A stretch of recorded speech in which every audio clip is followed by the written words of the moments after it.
Il-ġlieda u l-attakk vjolenti fuq partitarju ta' Bernard Grech fil-Ħamrun wara li l-kap nazzjonalista ma tħallix jidħol fil-Gażin Nazzjonalista kienet segwita minn laqat jaħarqu daqs l-inċident innifsu. Kienet il-gazzetta kulħadd li żvelat kif inħema pjan fl-ogħla strutturi nazzjonalisti biex tali umiljazzjoni tal-kap issa titbatta b'azzjoni kontra dawk li fil-partit jinteressom iżjed miżwimel tagħhom milli fit-tmexxija ta' Grech. Il-każ tal-ħadd li għadda reġa' wera fil-beraħ kif l-iruq tal-Partit Nazzjonalista Bernard Grech baqa' mhux aċċettat.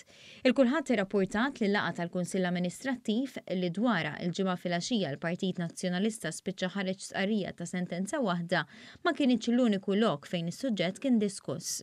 F'dawn l-okkażjonijiet dawk qrib Bernard Grech insistew li għal passi li jpattuha lil min kien wara l-azzjoni fil-konfront tiegħu u skont is-sorsi tal-gazzetta sar diskors feroċi kontra attivisti fil-Ħamrun u tal-ewwel distrett minħabba li l-lealtà tagħhom mhijiex lejn il-kap qabel kollox.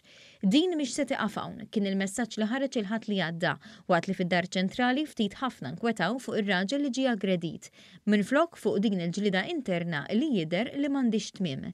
Il-kulħadd tennit ukoll li fil-laqat issemmit il-fazzjoni tal-ex kap Adrian Dalija mhux inbilli ċaħdu li kellhom xi sem fil-ġlieda.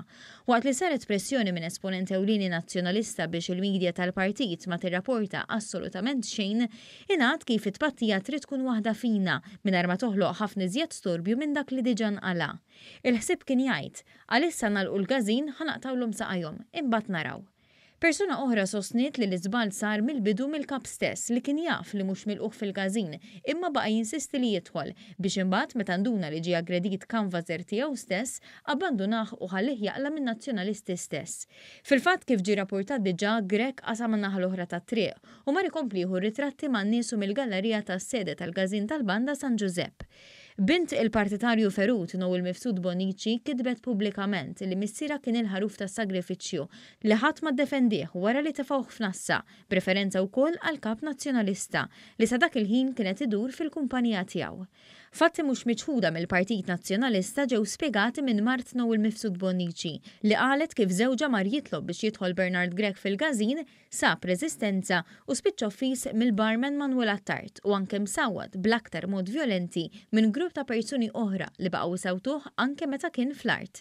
Mifsud Bonnici spiċċa jiġi operat fl-irkoppa leminija minħabba li bid-daqqiet ċartulu l-legament f'siqu. Kif tħabbar minn One News il-bar tal-Gażin Nazzjonalista huwa fidejn kanvażer magħruf tad-deputat u ex viċi kap nazzjonalista Mario De Marco. Kien sansitra x-xufier ta' De Marco meta dan kien fil-kabinett ta' Lorenz Gonzi.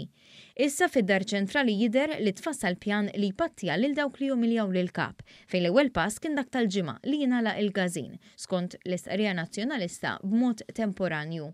Ir-rapport fil-kulħadd titenni li l-idea li ħarġet minn laqgħat sħan fil-Partit Nazzjonalista hi li l-affarijiet isiru baxx biex ma jagħtux fil-għajn u l-ewwel iħallu l-biċċa torqod imbagħad jieħdu f'idejhom ir-riedni ta' Gażin Nazzjonalista li fih il-kap tal-istess partit kien persona non grata.